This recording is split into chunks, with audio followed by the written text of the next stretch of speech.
I'll also be I'll be very brief. I'll speak for less time than my predecessors because they've said all the wonderful things I was going to say. My elder brother and my friend, Your Excellency, Vice President Kalonzo Musyoka, my other elder brother and friend, Honorable Justin Muturi, Honorable Dr. Muhisa Kitui, another one of my elder brothers. That's a bit of being younger than them. I'm looking at all of them.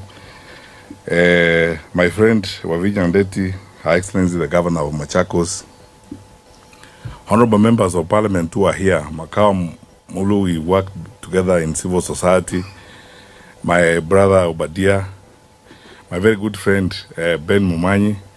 I actually forgot to withdraw the request from Honorable Kalonzo Musyoka that this morning we prayed together and forgot about everything. Ndata ile kitu yangu ulikula nikusamee, nasema tatafuta ingine. Sitwa. And all of you wonderful people. First of all, thank you so much, Your Excellency, for inviting us.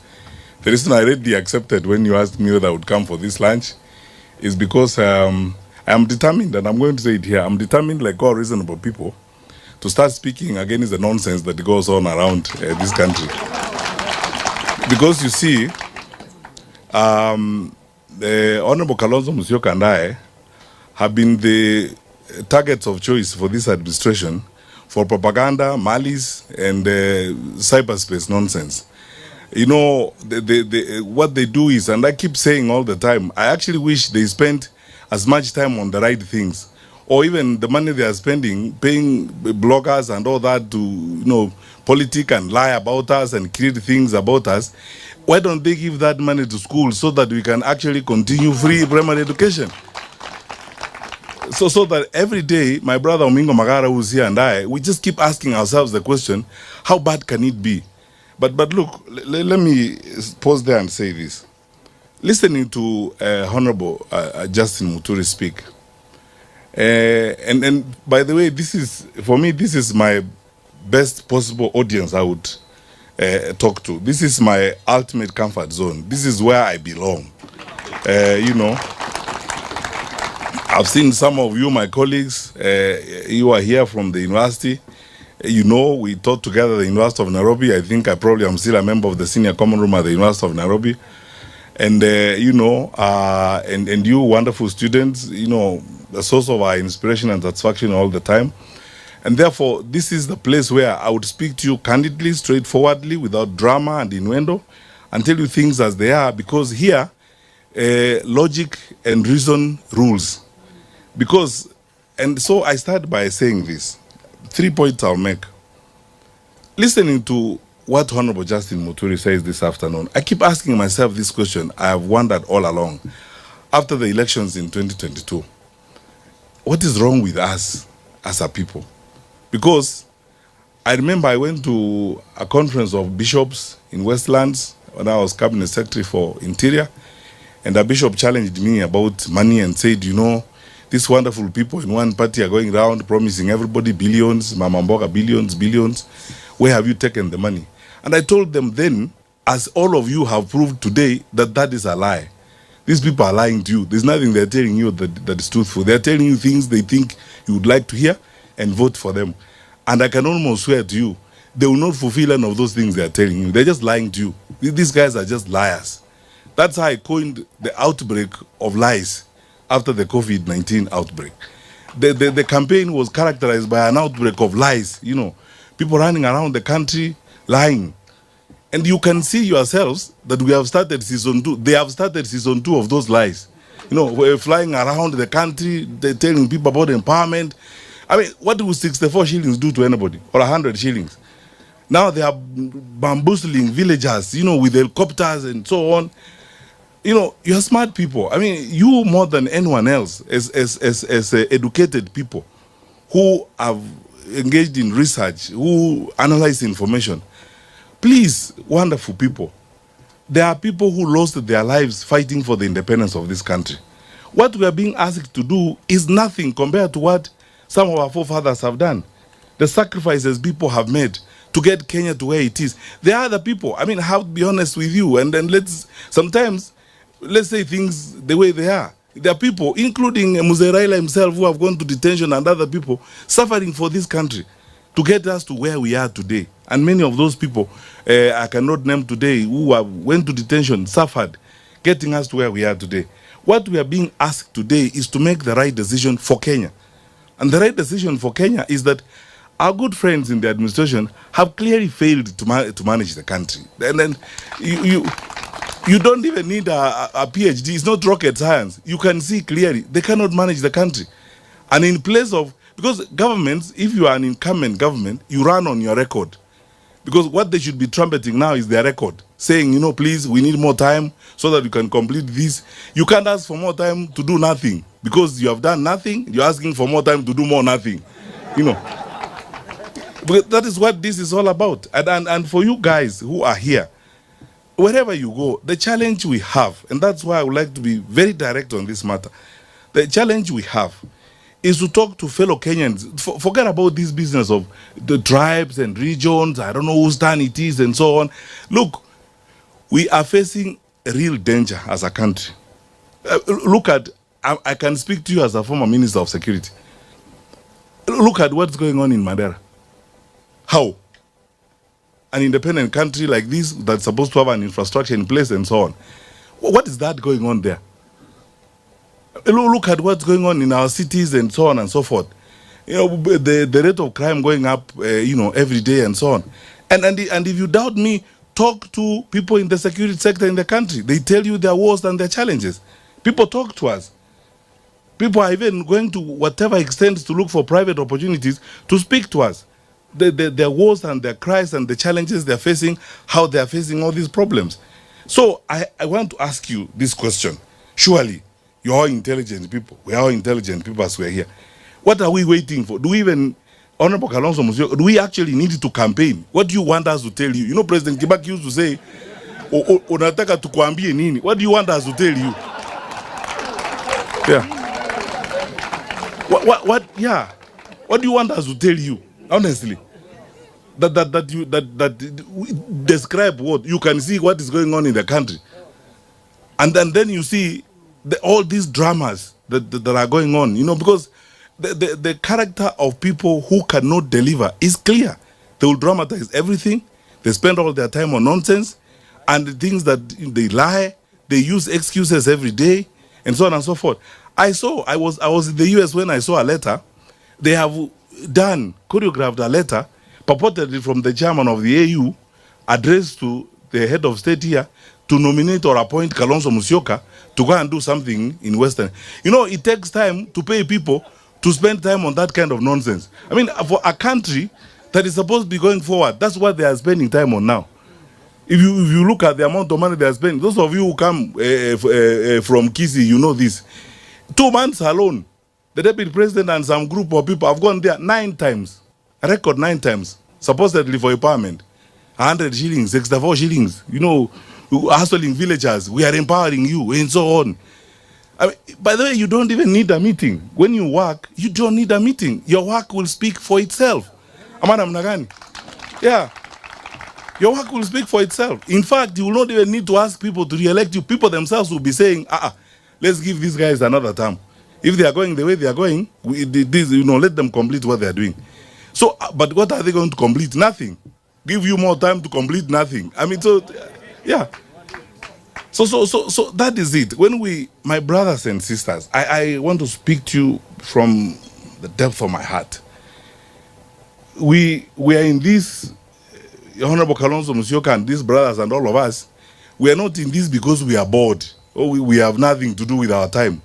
We are in this because we want to make a contribution, because we are shocked at how our country is going down.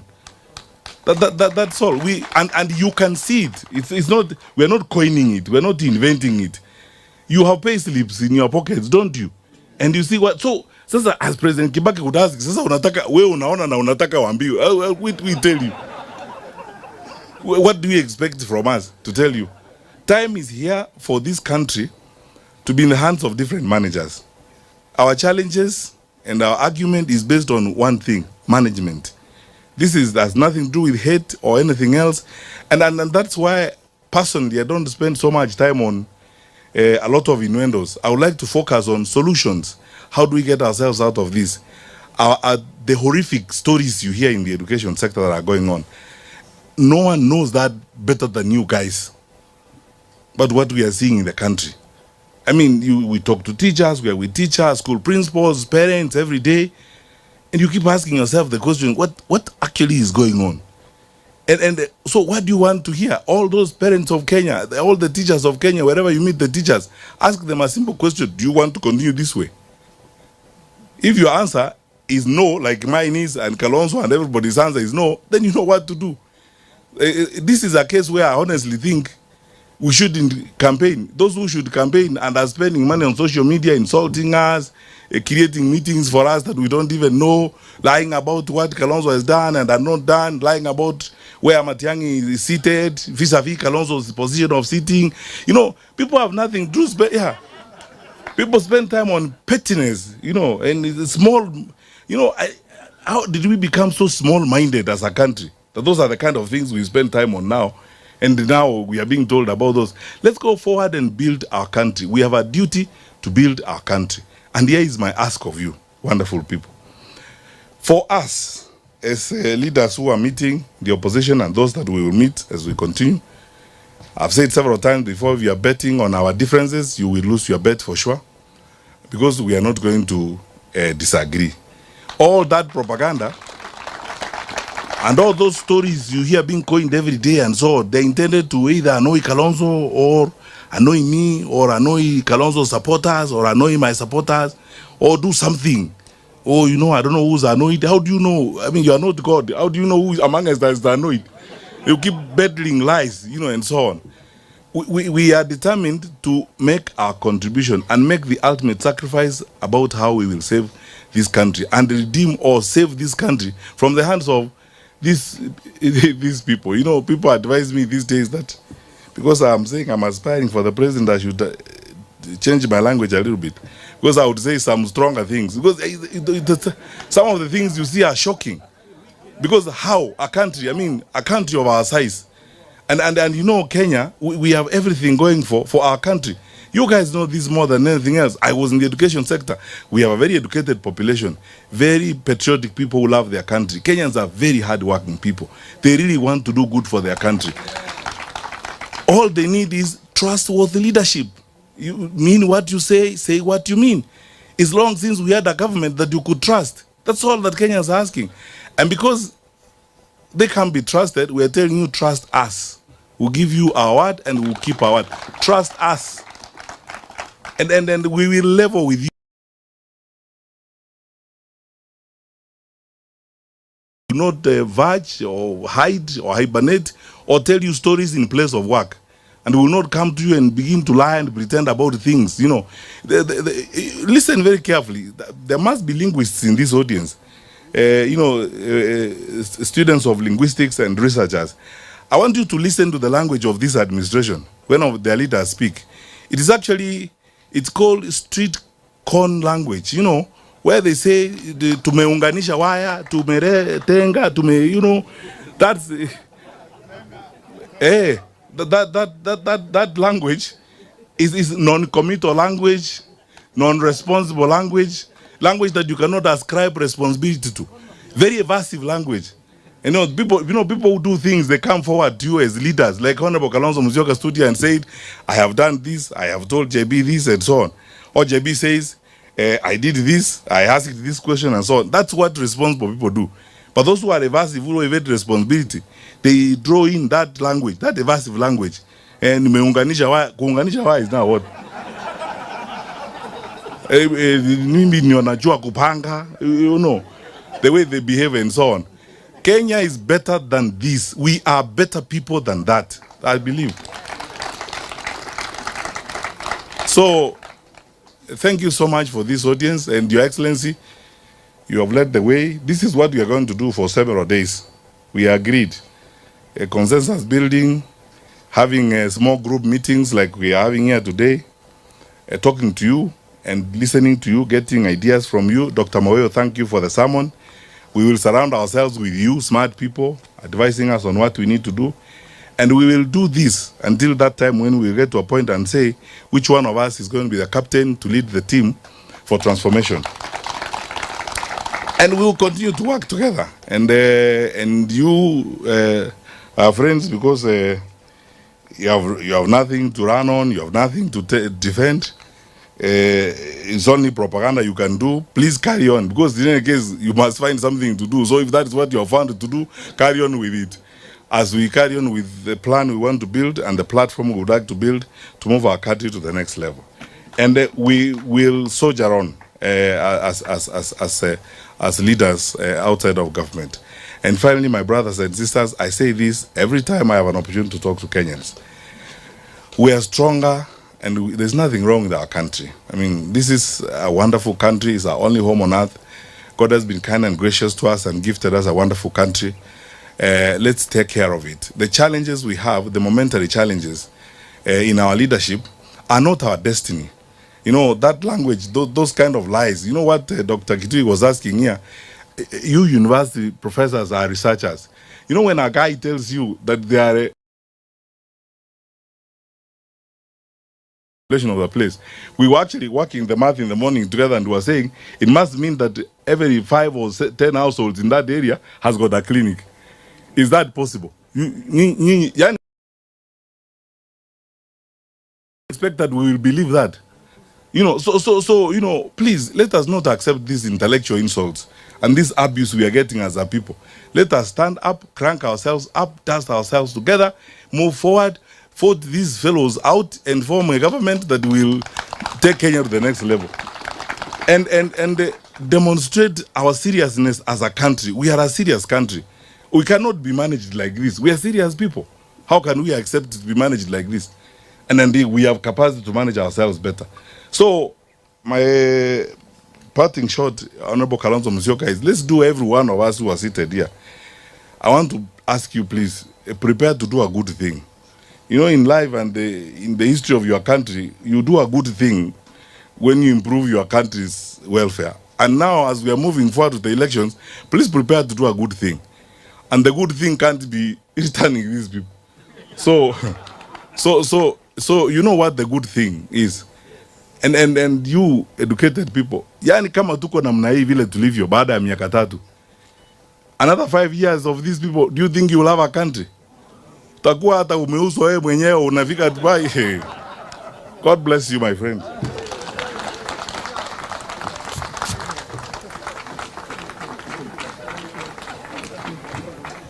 Wow.